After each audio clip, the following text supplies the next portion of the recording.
following is a production of Cary TV, the Town of Cary's government access channel.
Call to order the July 14th meeting of the Cary Town Council. You may notice that Ms. Bush is not here this evening, and that is due to a work-related trip. To open this meeting, I'm going to recognize Council Member France for our ceremonial opening. Mr. France. Thank you, Mayor. Please join me in the Pledge of Allegiance. I pledge allegiance to the flag of the United States of America and to the republic for which it stands, one nation, under God, indivisible, with liberty and justice for all. Our first order of business is to adopt the agenda, and I would entertain a motion to do so. So moved. Second. There's a motion and a second. Discussion? All in favor, please say aye. Aye. Any opposed? Motion carries unanimously. We now move to Agenda Item 2, Recognitions, Reports, and Presentations. Our first two items, presentation of Sister Cities International Day Proclamation and presentation of the Ireland U.S. Sister Cities Mayor Summit Proclamation, are in part of the celebration of the 60th anniversary of Sister Cities International. And I'll ask Cary Sister Cities Vice President and Liaison to County Meath, Michael Lynch, and Staff Liaison to Cary Sister Cities Association, Chris Carmichael, to join Councilmember Smith at the podium for these presentations.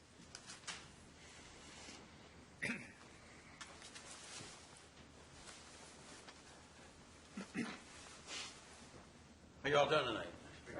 Good. Thank you. I have here a proclamation designating Sister Cities International Day. What I'd like to remind everybody is that Sister Cities was formed 60 years ago by President Eisenhower. And it was a program that he felt strongly about after World War II, that what we really needed to have is more citizen involvement at the local level. And at that time, it was called People to People. And it's been a program that has been embraced in a lot of communities throughout the world. And I'm proud that we in Cary are very active in Sister Cities, and we have quite a few things going on tonight about that. But what I'd like to do right now is just read the proclamation recognizing Sister Cities International Day.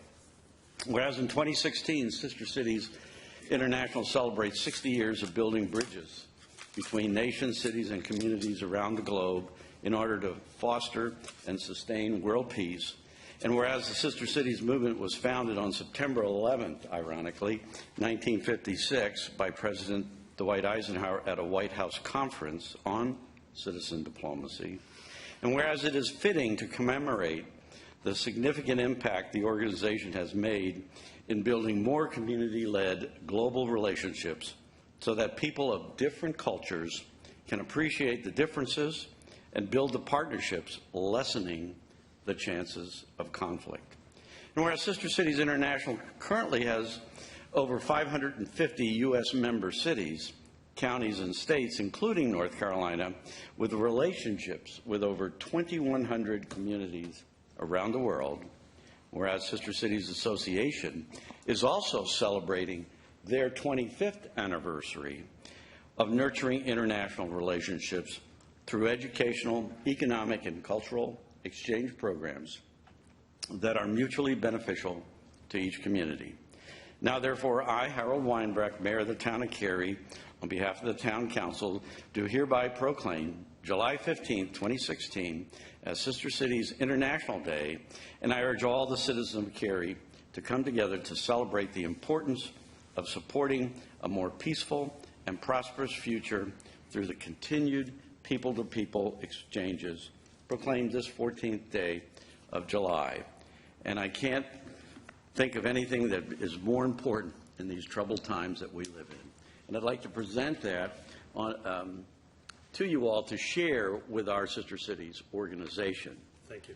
And as we had also said when we opened, is we have another proclamation around the 60th anniversary, and I would like our Vice President of Sister Cities, Michal Lynch, to just recognize that proclamation and say a few words. Okay.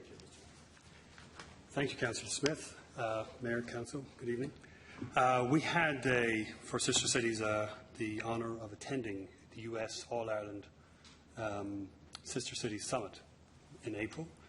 And at that, we were presented each of our representative cities proclamation, which I'd like to briefly read to you. It's not as long as yours. And Oscailga in Irish is part of it. Cahir Balia Ohaclia Asad Vera, from the City of Dublin, from the Lord Mayor. I welcome and acknowledge the contribution of Cary, North Carolina, through participation in the All-Ireland US Sister Cities Mayors Summit, in fortifying the relationship between Ireland and the United States of America by enhancing economic, social, educational and cultural understanding.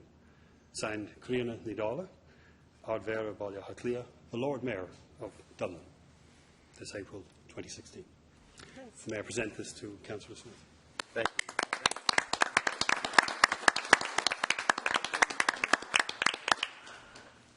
I'd also like to share that it was so proud that every city in America that has a Sisters in Ireland was invited to the summit. And it was really a proud moment for us that our Sister Cities Association took the initiative and sent a delegation over, which included Michal and also our president, Barbara Shepard. And on one final note, I'd like to just introduce our staff liaison, Chris Carmichael, who has a few thoughts regarding what's coming up. And Michal, thank you again very much. Sir, thank you. Thank you, Councilman Smith. Council, I just want to let you know that in addition to the 60th anniversary of Sister Cities International, the 25th anniversary of Sister Cities of Cary, we are looking at the 40th anniversary of Lazy Days. So invitations were sent to all of our sister cities, and I'm proud to say that both delegations from Le Touquet in France and Markham in Canada will be joining us this August for Lazy Days. We also are excited to say that Markham not only is sending a delegation, including our wonderful town crier, but the Markham Town Band is going to be joining us. And they will be putting on a joint concert with the Cary Town Band on August the 25th at our Cary Arts Center. And this will be a free concert, and we hope that the community will come and help us celebrate this very special occasion. Thank you. Thank you, Ms. Carmichael. Take care. Since we're talking about anniversaries, Lazy Day is also my 43rd anniversary, so happy anniversary, Bridget. I do want to thank Mr. Lynch for your presentation, and proclamation. We very much appreciate that, and congratulations to Sister Cities on their 25th anniversary.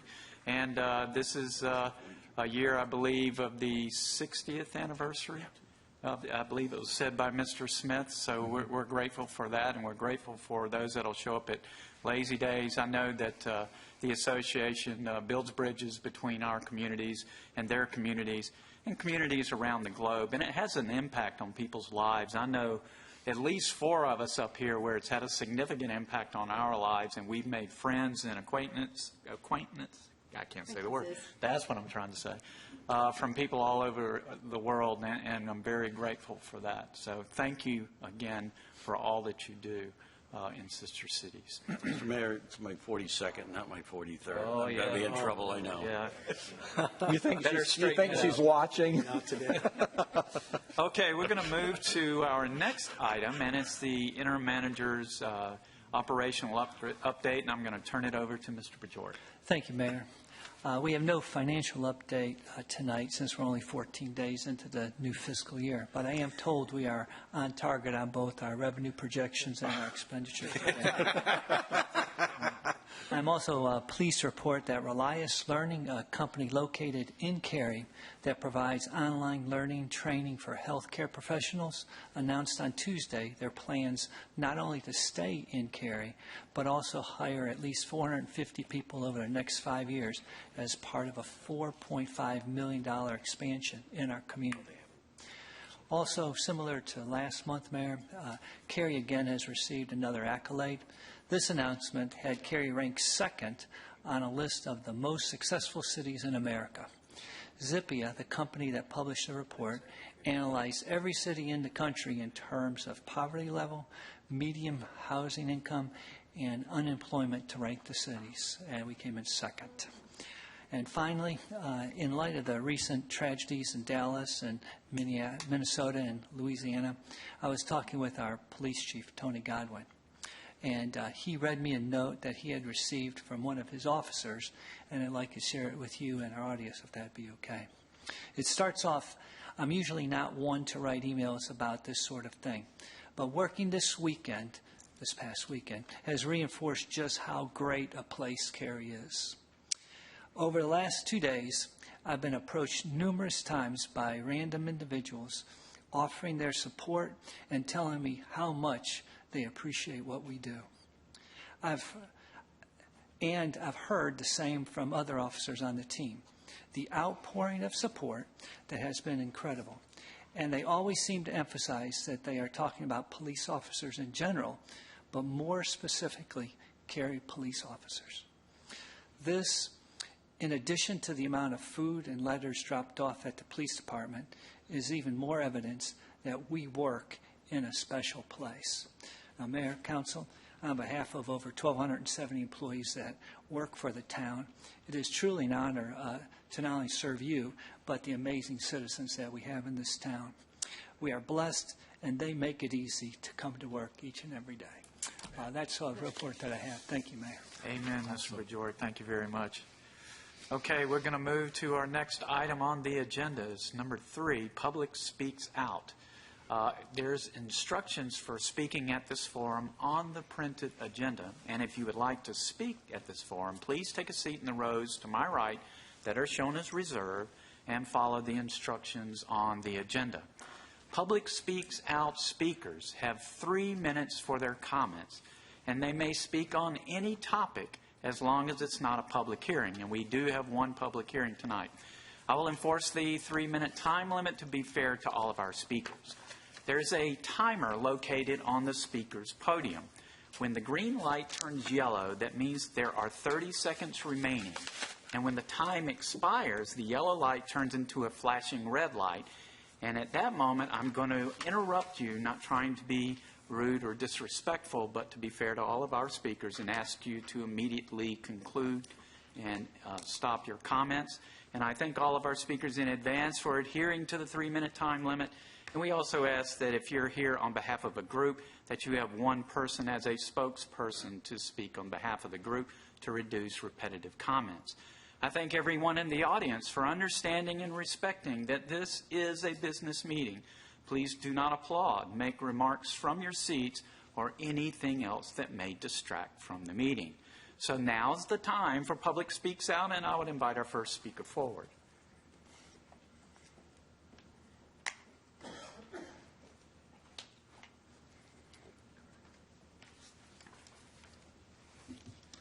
Good evening. My name is Michael Barone, and I live at 104 Magnolia Bloom Court in Carpenter Village. Thank you for giving me the time to speak with you tonight about the proposed rezoning of the Carpenter Village core. As you know, the applicants to convert the core pulled their original zoning case from the May 2016 Planning and Zoning Board meeting. Since then, the developer has amended their preliminary development plan to eliminate their request for 4-story buildings. The revised PDD will now go before the Planning and Zoning Board as part of a hearing on Monday night, July the 18th. As this process continues, we believe it important to keep you, the council, informed. As we still have not heard, however, from the property owner nor the developer. However, last night, the builder, H&H Homes from Fayetteville, North Carolina, met with about 80 homeowners from Carpenter Village residents to present an update to their project. The revised new PDD limits from the developer show that the commercial residential buildings will be 3 stories instead of 4. This is an encouraging start. The builder also presented sketches of the front and rear facades of their 4 commercial buildings, which will ring the outside perimeters of Carpenter Village. These sketches now show progress towards meeting the original 2001 land use conditions covering the Carpenter Village core, which require that all commercial and office areas will be developed in a unified architectural theme and will be architecturally compatible in building materials and colors with Carpenter Village core. The builder also showed us conceptual sketches for 23 townhomes, which they proposed for the interior of the village core. As a reminder, the existing core only allows for 3-story commercial residential buildings, but does not allow for townhomes. So these are now part of their new PDD. All existing townhomes now in Carpenter Village proper have garage accesses that are in the rear of the building, not the front. So the front of instead of the front of the homes, and all of these townhomes are a maximum 2 stories. However, the townhomes proposed by the builder for the village core in Carpenter Village will be 3 stories tall and have garages in the front. Of major concern is that the PDD might allow for 4 townhomes to be developed in a separate portion of the Carpenter Village core, fronting the community main entrance, which would be visible from the main entrance. These townhomes would be the only homes with front garages in the entire neighborhood. We find it disturbing that the developer would sacrifice the vision of the community in such a prominent location after having demanded for 15 years that architectural integrity is the hallmark of Carpenter Village. Thank you. Thank you. I want to invite our next speaker forward.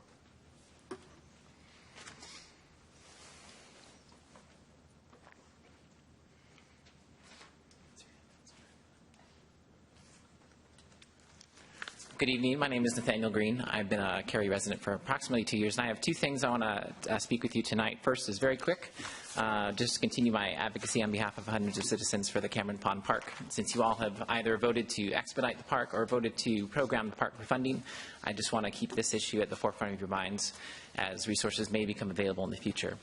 The other is, as we plan for future development in our town of Cary, I live in the northwest portion of Cary, and I'm very concerned about, as we continue to develop greenways and parks to the American Tobacco Trail, one intersection in particular that is right on the edge of our jurisdiction, and that is the intersection of O'Kelly Chapel Road and the American Tobacco Trail. I personally drive on this all the time, and it's a very highly used corridor for residents traveling from northwest Cary to Durham or Chapel Hill. And the speed limit ranges from 45 miles an hour to 50 miles an hour. And that crosses directly with the American Tobacco Trail, where families, citizens, a lot that are going to be from Cary as we continue to develop parks and greenways that connect to this American Tobacco Trail, that will travel on this trail and be subject to a very dangerous crossing. I include this report. This report has been a collaboration. It's the Triangle J Council of Governments. Our own staff have participated in this. I think Sandy Bailey is named as a participant on this report. And they specifically name this particular intersection as a very dangerous crossing that needs funding. I've been told that this is a NCDOT road, and that I can provide public feedback to the NCDOT about this intersection. I have done so. However, their public feedback is a little bit constricted. It's not even identified on their 2018 to 2027 STIP as a potential project in the future. So as one citizen, again, I can raise a ruckus and try and bring this issue to their attention, but I know the voice of the Cary Town Council would mean a lot more if we made this intersection a priority. Specifically, I'd request that we consider a grade-separated crossing. This issue is particularly important for me as a physician. I've treated multiple adult women and children who have been subject to car accidents, many who have died as a result. I myself have also been on a bike in the city of Seattle and have been hit by a truck, and I was within inches of my own life being taken. So this is a very personal issue for me, but I think it's an issue for our town because this area of Cary is growing. We are expanding to the American Tobacco Trail, and it's going to be a very popular trail to come in the following years. If we advocate correctly and advocate right, we can get funding either from our own town and or the North Carolina Department of Transportation, build something like an grade separated, or a grade separated crossing, and actually save lives with this type of funding. Thank you for your consideration. Thank you, Mr. Green. Next speaker, please. Anyone else to speak at Public Speaks Out? Seeing no one, we'll close Public Speaks Out. We move to item 4 on the agenda, the consent agenda. For people watching our meeting on TV, for their benefit, we're going to take a moment to review the consent agenda items. Please keep in mind that one vote approves all the consent agenda items. On the consent agenda, we have minutes. Thomas and Nancy Harvey annexation, 15A16. Morris Branch rezoning, 16 REZ08 and consistency statement. Herbert Bailey property rezoning, 16 REZ07 and consistency statement. White Oak Creek Greenway MacArthur section agreement for lap funding. Fiscal year 2016 intersection improvements project. Northwest Cary Parkway maintenance exchange project. Interlocal agreement for sewer service to the town of Apex. This time I would ask council members if they would like any of these consent items pulled for discussion. If not, I would entertain a motion to approve the consent agenda. So moved. There's a motion and a second. Discussion. All in favor, please say aye. Aye. Any opposed? Motion carries unanimously. We now move to public hearings. We have one public hearing tonight, and same rules that applied for Public Speaks Out apply for public hearings with one exception. Speakers now have 5 minutes instead of 3 minutes for their comments. The only public hearing is Lewis Lynch Family Ltd. Partnership Annexation 16A07. Mr. Nicholas will introduce this action, and council will take no action on this item tonight. And so I turn it over to you, Mr. Nicholas. Thank you. Good evening, Council. This request is for annexation of 41.08 acres, consists of 2 properties located at 1519 and 1521 Salem Church Road, and also a portion of a 3rd property that is unaddressed on West High Street. Properties are approximately 1,800 feet southwest of the Southwest Cary Parkway and West High Street intersection. Annexation will also include 1.4 acres of adjacent right-of-way. Properties are located in Cary's ETJ and are currently zoned residential 8 conditional use. Request is associated with the subdivision plan 15 SB 26, which proposes a total of 89 lots for detached dwellings. And following the public hearing, council may take action on this request. Okay, I believe I said will not take action, so thank you for correcting. Okay. Apologize. So now's the time for the public hearing for 16A07, and I would invite our first speaker forward. Anyone to speak at this public hearing? Seeing no one, we'll close the public hearing, open it up to council members for discussion or a motion to approve the Lewis Lynch Family Ltd. Partnership Annexation 16A07. Make a motion to approve annexation petition 16A07. Second. Motion and a second. Discussion? All in favor, please say aye. Aye. Any opposed? Motion carries unanimously. That takes us to, thank you, Mr. Nicholas. That takes us to our discussion item, item 6.1. It's a council-initiated item for consideration of Wardha, India as a sister city. Per council's operating procedure, the council as a whole may take one of the following actions this evening on this item. Discuss the issue and take action at the meeting if no information is required from the staff and council does not seek public input, or refer the request to a future council meeting at which time staff will report with a recommendation, and that will be prepared by staff. Or 3, decide not to pursue this council-initiated request. This request was made by Mr. Smith, and I co-sponsored, so I'm going to turn it over to Mr. Smith to explain this item. Thank you, Mayor. Mayor, Council, as we observed earlier tonight, we have a very active international community. We have over 62 nationalities represented in Cary, and as a result, we being the Sister Cities Association of Cary, gets a lot of requests from our citizens to look at adding additional sister cities. If we did that, we probably have about 20 of them right now. So we had to have a way to vet these issues and these requests. And over the years, since our last sister city, which was Canada in 2002, so 14 years ago, we created, with the help of staff, this is back when Sister Cities was a full board and they were not independent, and we created basically a criteria for consideration for future sister cities. And I like to describe it like dating, you know, where you get an inquiry and people say, gee, we'd like you to consider this city. You know, you reach out to that city, or that city reaches out to us, and we begin, in a sense, a courtship. We find out about each other, and we look at commonalities, and we look at things that we might have of interest that we could grow that relationship. A critical criteria of that is the involvement of our local citizenry and support of that initiative. Well, it's been 14 years, and so far, we have a lot of dates going on. We're working with cities in Germany and Turkey and China and some other places, but they're still in that courtship stage. I don't think we've even met the parents of those cities, so that they still date. But what has happened over the past couple of years is many in our Indian community have asked us to pursue a relationship with a city called Wardha, India. And that has been going through the process of vetting, and it's been going through the process of meeting the criteria that we've established.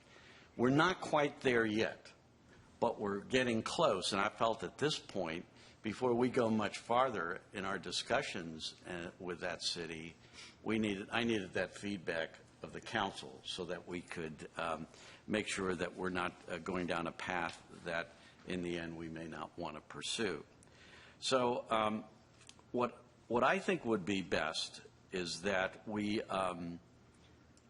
direct, and let me make it in the form of a motion, and we can open it up for discussion. I would like to make a motion that we direct our Sister Cities Association of Cary to continue in their efforts with Wardha and our local Indian community to achieve all the criteria milestones.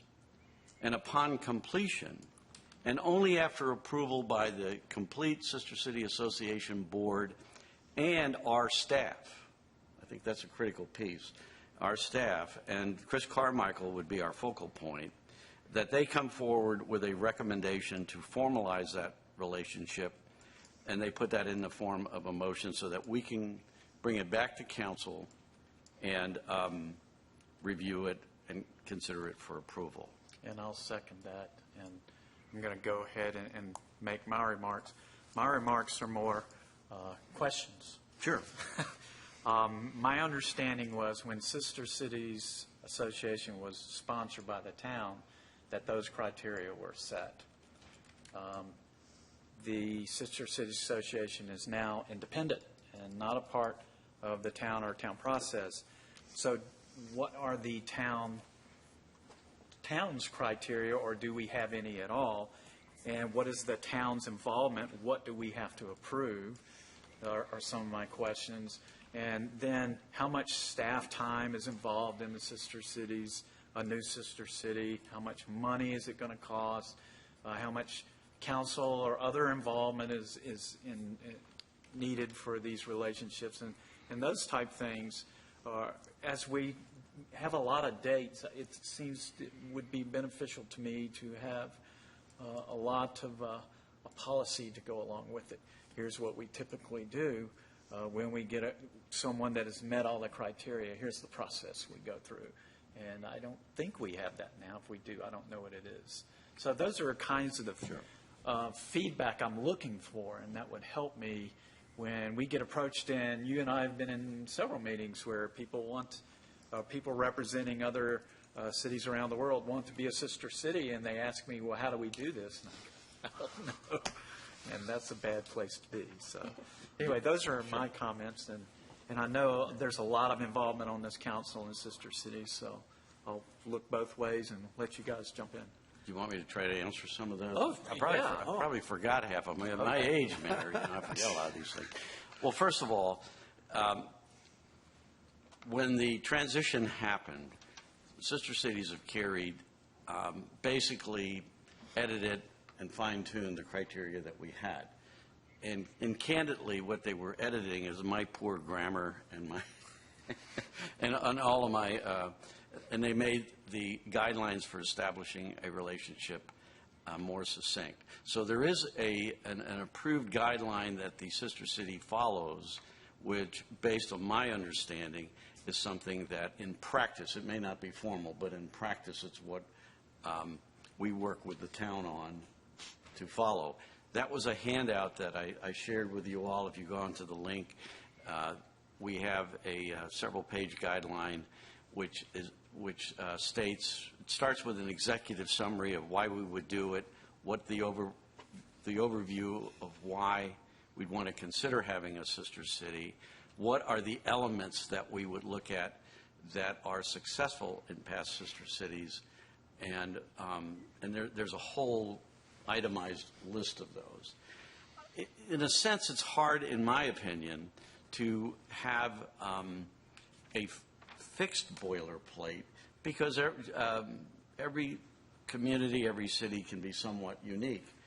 There may be a city that we are attracted to because we have a large base of their citizens here, and they're the exact opposite of us. And we want to learn from that. You know, we want to see things that might be different and unique, and there's a way of promoting that activity and so forth. In most cases, it's finding a common denominator that we like. For example, in most of our sister cities, this was before we had a criteria. And when we formalized with Canada, we then decided it's time that we put a stake in the ground and we have firm guidelines to follow. When we did Canada, the two mayors at that time were very, ours, I can't remember which one, I'm sorry, go back to 2002 and tell me, and then Mayor Cousins from Markham. We had a lot of Canadian businesses in Cary. We had Nortel nearby. We had a large contingent with SAS, and they had a subcultural group called Can South. And so the motivation was more informal, but it was because of the initiative between the mayors, and we wanted to promote the business aspect. As that relationship grew, we got to the point where we established a relationship with some of the citizens in their community, and that's the end result of that has been we've adopted the town crier, which is a kind of a real plus at every sister cities. The examples are similar with the other three. With Taiwan, we had a large Asian community that was from Hsinchu, and they were developing some new land and some parks out there that were similar to the parks that we have, and they found that relationship. They wanted to pursue that relationship, and back in 1992, that's how far back it was, we decided to do that. Same with Ireland, and France is kind of the core of Sister City for us. It started with a lot of programs with our schools, the Cary Band, and it grew, and over the years we have friendships that have grown now from the original parents that started, who now have probably passed on, and you've got the kids that are grown up and their kids, and we have a lot of student exchanges. and exchanges with their business community with the chef program and everything else. So I believe that we have enough criteria that working with sister cities and India, they can document where those similarities are. We through sister cities can confer the commitment of the local Indian community to be an active part of sister cities, to be an active contributor to sister cities, both in time and talent and treasure, and we can keep moving forward. The reason I recommend it not going to staff is because in talking with staff and talking with with Mr. Bajorek and our liaison, the involvement with the town is mostly with time. When these communities come over and visit with us, they typically meet with our department heads. We share with them how we do business in government. We show them the community. We take tours of the community. Mr. Alma's been very active in that.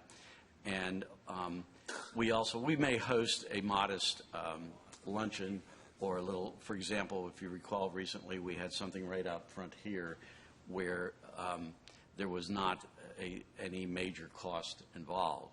So the fact that the involvement of the staff from our staff's perspective is minimal and consistent with past practice.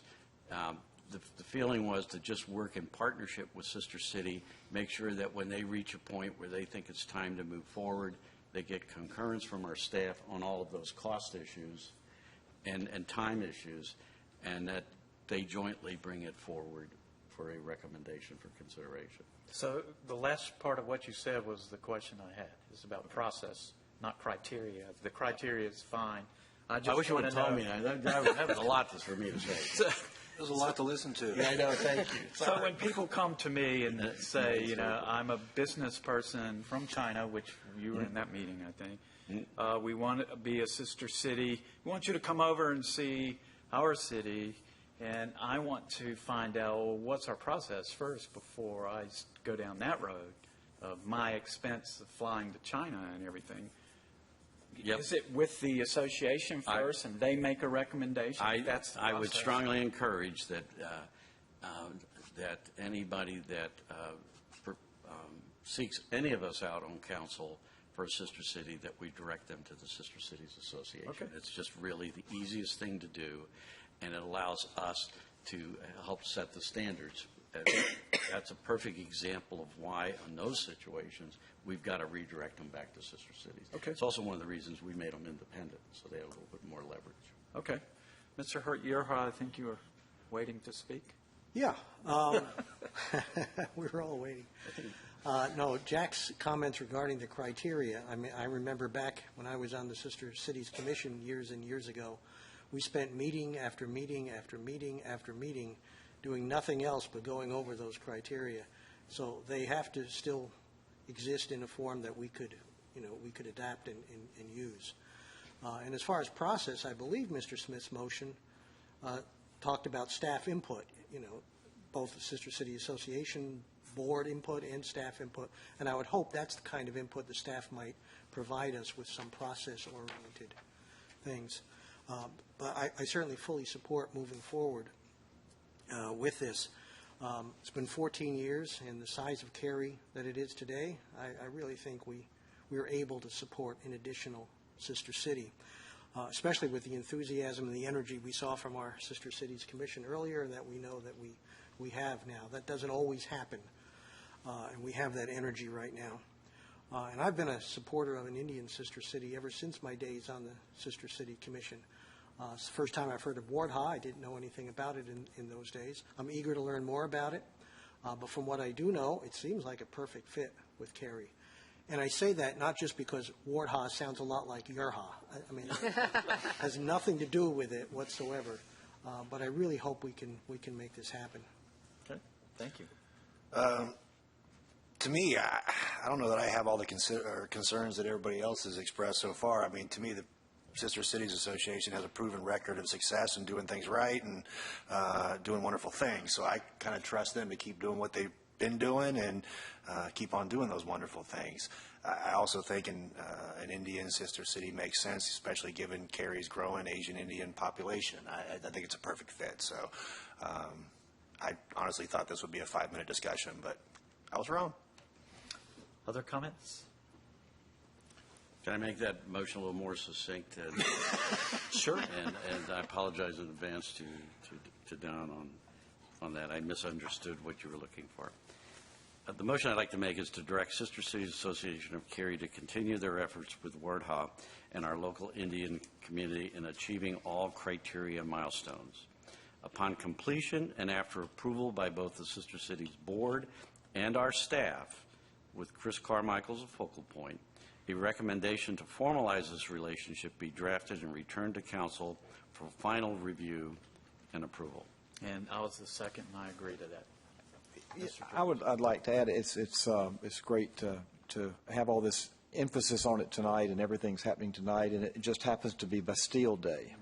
Mm-hmm. So we're discussing, and that was the first sister city. And I'd like to thank, in his memory, the late Bill Garman was the council member who first brought it before the town council and recommended that Cary had grown to a size such as it was, that I think at that point maybe in the 40-some thousand people in Cary, that had grown to a size where it deserved a Sister Cities program. And as one of the second year of the commission is when I was appointed to the commission in 1989, I would say that I learned an awful lot over those first few years of we did a lot of courting. And when I finally went to Le Touquet in 1991, and we culminated with the 1992 signing. And I think it's been a wonderful relationship. We've had an exchange absolutely every year with that city. So it has been the backbone of the relationship, and it will continue to be. I hope as you go next year to Le Touquet, that'll be great. But I did want to comment on the cost. I did review with the president of Sister Cities, and then went in my memory banks, which are the recall's not like it used to be, as Jack mentioned. The cost is very minimal when a city comes. There may be some cheese and crackers. There may be some lapel pins that get handed out. There may be a crystal dish of some sort that gets given to somebody.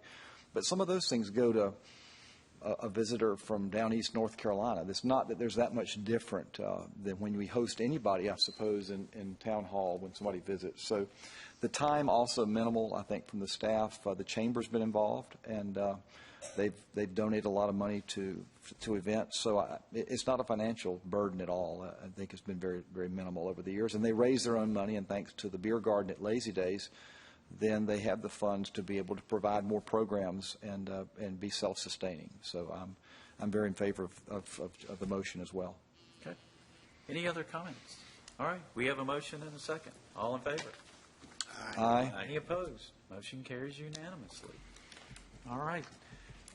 That completes items except for the closed session. Laurie's not here. Somebody's got to step up. I'll step up. Okay, pursuant to GS 143, 31811, A1, 3, and 6, I move that we hold a closed session to consult with attorneys employed by and or retained by the town in order to preserve the attorney-client privilege between the attorneys in the town, and to consider the qualifications, competence, performance, character, fitness, conditions of appointment, or conditions of initial employment of one or more individual or prospective public officers or employees, and to prevent the disclosure of information that is made privileged or confidential by GS 143, 318.10E. Second. There's a motion and a second. Discussion. All in favor, please say aye. Aye. Any opposed? Motion carries, and we are in closed session.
We'll reconvene our council meeting. I'll entertain a motion to adjourn.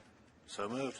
Second. Motion and a second. Discussion. All in favor, please say aye. Aye. Opposed? Motion carries. We are adjourned. Thank you.